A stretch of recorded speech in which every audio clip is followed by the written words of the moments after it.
First of all, Symbian Anna comes with a couple of redesigned icons. You can see that this is the menu, and you can see that icons are now more rounded and come with slightly better looking aspect.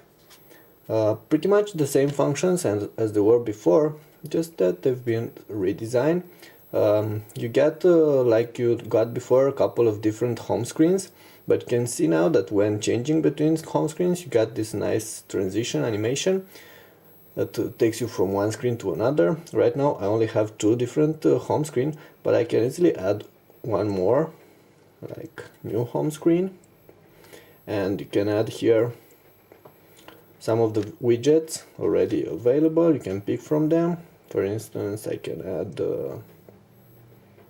I don't know, the time and profile, which I already had on the home page, and you can actually add this, the BBC News. Of course, you can't really customize this one, you can't make them bigger or smaller, but you can get applications from the store and you can add them on your screens. And of course, you can easily change wallpaper for the screen from one of your images. You can easily use. It's actually quite simple. It's like this, very easy. You can only add, like you can see, only 3 home screen. You can't have more than 3 home screen, and changing between them, like I said, is quite simple. You can easily remove this one if you want, like delete home screen, yes, and then we're back with only two home screens. Of course, if you have more home screens, performances will be affected a little bit, and the device will move a little bit more sluggish. Overall, things run pretty smooth, but you can see that even when transitioning between apps, Anna is a little bit slow sometimes, and especially if you're going to open some apps like Maps or the browser, you're going to see the limitations of the poor hardware inside, and of course the lack of memory. Also should show you that when pressing and holding the button here on the button here on the bottom of the screen, you get this multitasking app, and you can easily see what apps are right now running, and you can change between them. You can also close them if you want. It's pretty easy to do that in order to conserve battery life and get better performances. Now, taking a quick look at the menu, these are the apps right now available. You can adjust the way you want to display them, from grid to list, and you have a bunch of different apps, and let's take them one at a time. First of all, you have calendar, and you can see that it comes with 2 panes. It's actually quite nice, and you can easily go from one day to another and see what are your schedules for that particular day. For instance, on the 21st, I have a meeting from 10 to 11. You can easily edit it, or if you want to add something new, just have to tap the black area around here. Okay, tap the black area around here, and I will be able to easily edit things. Seems like it's not working. Oh, it is. And you can see here, this is the redesigned keyboard that comes with Anna. It's actually pretty nice. I find it quite comfortable, especially in landscape mode. In portrait mode, keys are a little bit cramped. It is quite nice, and comes with the screen comes with haptic feedback, and it will be quite okay to use. But like I said, it's a little bit cramped and could be a problem for those of you with bigger fingers. You can easily access. You have three rows of keys, and of course space on the bottom. You can easily access the number keys and the special symbols like this. So this is all you get in terms of keyboard on Anna. Of course, you can easily choose between a couple of different key types, or you can go to alphanumeric key and stuff like this. Okay, QWERTY keyboard. Let's get it back. Okay, so that was the keyboard. You can easily add something new, a new appointment. Okay, done. And you should be able to see it here on the 21st. Okay, it's here. And you also get a widget for the home screen. which looks like this, and going to show you your next appointments, two of your next appointments. And when we're clicking them, you're going to see them displayed like this. And I think this is pretty much all. So pretty interesting new calendar in here. Okay, what else? You have contacts, and not much has changed here. You can get your contacts grouped in several different groups. You can use communicator, and here all your contacts listed. You can access for all your contacts. You can save a bunch of different informations. You can save their phone numbers, different phone numbers, email address, pictures, and stuff like this. And the dialer, this is how it looks. You can see that it's pretty easy to use. And the big button here, you also have the contact button. You can easily add a new contact. You can add a number and add a new contact by pressing this button. What I also like is the fact that you can now add on the home screen. You have this particular little widget, and you can add some of your favorite friends, and you can easily call them exactly from this widget, or send them a message like you saw. When accessing one of these icons, you're going to get all these options. And on social networks, you can link their profile to a specific social network, and it will download from there your their picture and their profile information. Okay, so let's see what else we have here. You have music, and not much has changed in terms of music. You have the music player, the radio, the Ovi Music Store, and Shazam. This is the application that will recognize you songs based on just a couple of notes. Let's see the music player. I'm going to access it straight from desktop, from the home screen, which is go to music right here. And let's go ahead and play a particular song. You can see that you can easily scroll between covers. So pretty nice application here. And this is right now playing this particular song. You have the volume rocker here.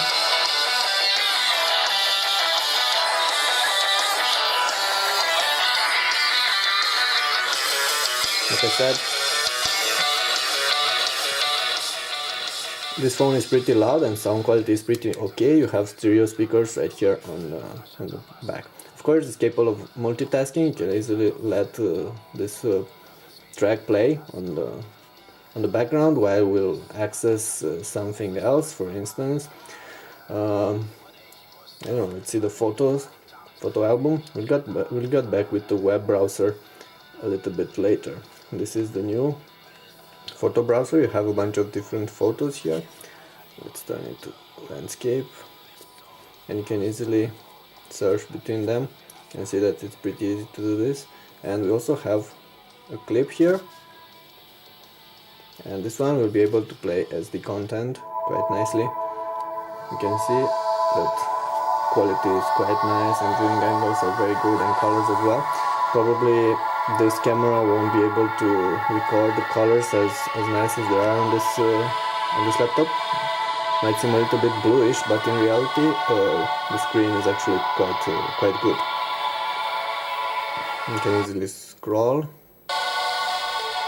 here's what you get. So, pretty nice screen. Definitely pays to have an AMOLED display in here. And once again, the photo scroller actually works quite nice here. It's a little bit, you can see that sometimes can be a bit laggy, like I said, because of the poor hardware, but this is something we'll have to get used to. You also have the store, the Ovi store, where you're going to find you have to get an account, and going to find a bunch of information there. Going to find programs and software. Some are free, for some you'll have to pay. And in videos, you have a couple of different types of video content. For instance, you get CNN video, you get National Geographic and movie teasers, YouTube. Let's go ahead and open YouTube. This is a YouTube app. It's not really optimized, it's not as nice looking as the one you get on Android, but it will do the job. Let's pick one of these clips. it loads, and in order to go full screen you just have to tap the small clip here. Once it loads. Okay, you can see this is how it goes. And like I told you, performance is a bit sluggish here. Lupin is a wolf, the rat's a man, and now the prisoner is at large. Okay, and especially when trying to seek, you saw that we have some problems. But overall, this one is able to play YouTube clips, like you saw. And of course, the app, the native app, is actually a page in the browser. This is the browser, the new redesigned browser. I'm going to talk about it a little bit later. Let's close some of the applications we already have open using the task manager, because there's actually no reason for us to have all this running in the background. Okay.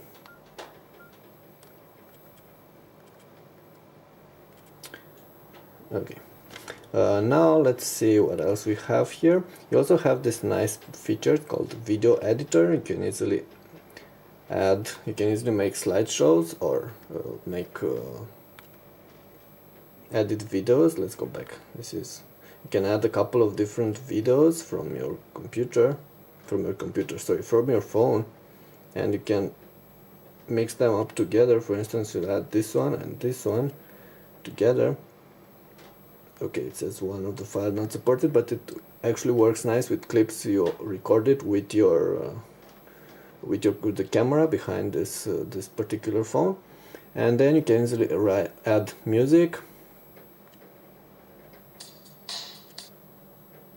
and you can also add some texts if you want to, and then you can create your own clip, and it's going to be quite fast. Just press this one and it's going to create a new project. Okay, let's press cancel right now, and this is pretty much all. Pretty interesting application, will allow you to edit your content while on the move and just upload it to YouTube. It's quite nice. Okay, also should show you some of the other applications. Of course, you get to access a bunch of different applications by yourself. For the interesting, you get email. It's quite nice, quite easy to use. You get the settings here, and let's define the new mailbox. And it's quite easy to do this.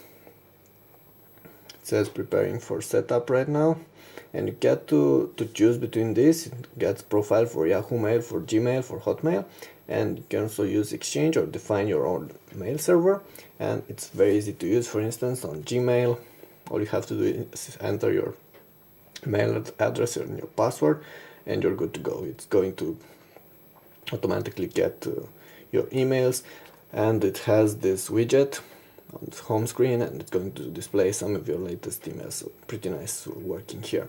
Also have this application, which is called Nokia Ovi Social, and it's like a hub, and integrates a couple of your different social profiles. For instance, I have Twitter and Facebook integrated in here, and you can easily see what your friends said. You can reply to them, you can see all your direct messages, and of course, once you get a reply, you get a notification, and of course, like I said, you get the widget you can display here on the home screen. Okay, there are two other aspects we should tell you about. First of all, the new browser.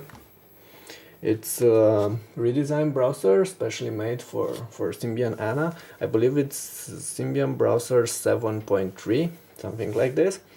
And it comes with some changes. First of all, let's go ahead and open our blog, which is this one, tabletby.com. This browser supports HTML5, CSS3, of course Adobe Flash, and uses hardware acceleration, so it's pretty potent browser in here. Of course, when loading bigger sites, you're going to see that this particular hardware is not that snappy. You can see that when pinching and trying to zoom, trying to scroll. There is a little bit of lag, but you get multi-gesture, for instance, you get pinch to zoom and double tap and stuff like this, so it's pretty nice. And should also go ahead and open a clip, because the browser, like I said, supports Flash, so it will be able to play in content YouTube. Let's give it time for it to load. Takes a bit. And let's see if we have a clip here. We should. Yeah, actually there is a clip here. Okay, accelerometer is not working the way it should. Okay, so we press play and we should double tap. As soon as it starts, it should double tap and it should go full screen.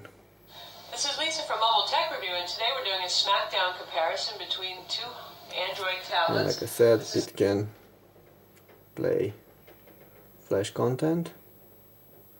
Okay, I don't want to do this. I wanted to seek. Let's see what's going on. Display. It's brighter and it's sharper and it has You can wider seek, viewing angles. and you can also adjust quality. This is a 360p clip. Oh, you only get the 360p for this particular clip, but for the others you will be able to adjust quality. This one should work with 720p, but I'm not really sure if it will. Okay, let's stop it.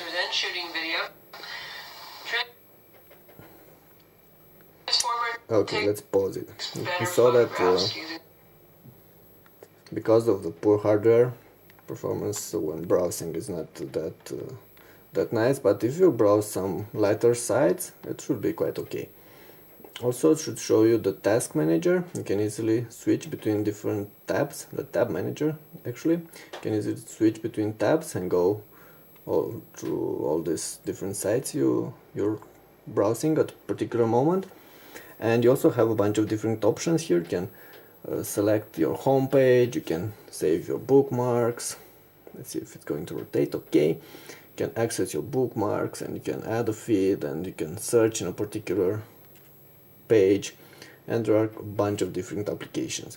Overall, the browser is a little bit better than it was before, but it's still not as fast or as smooth as the ones you get on Android right now, and the ones you get on on iOS on the iPhone. But overall, it's an improvement and definitely feels better than what we had before on Symbian 3.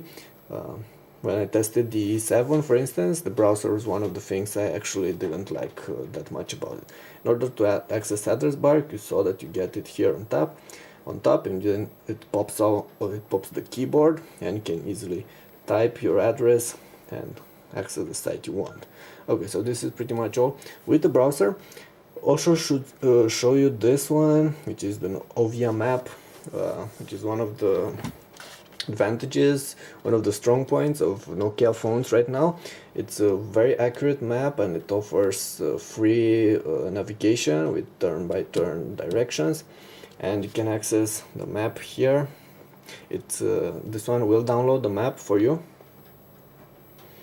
and it will store it locally. You can access it then later without actually needing an internet connection, and you can easily search. You have a bunch of different options. You can see 3D view, night mode, you have transit lines, you have a bunch of different options, and you have satellite view or terrain view. So it's a pretty complex map, definitely a rival for Google Maps that are offered on iPhone, and even the ones on Google Android, which are slightly better than the one on the iPhone. So this is one of the things I like a lot about Nokia phones, their Ovi Maps application.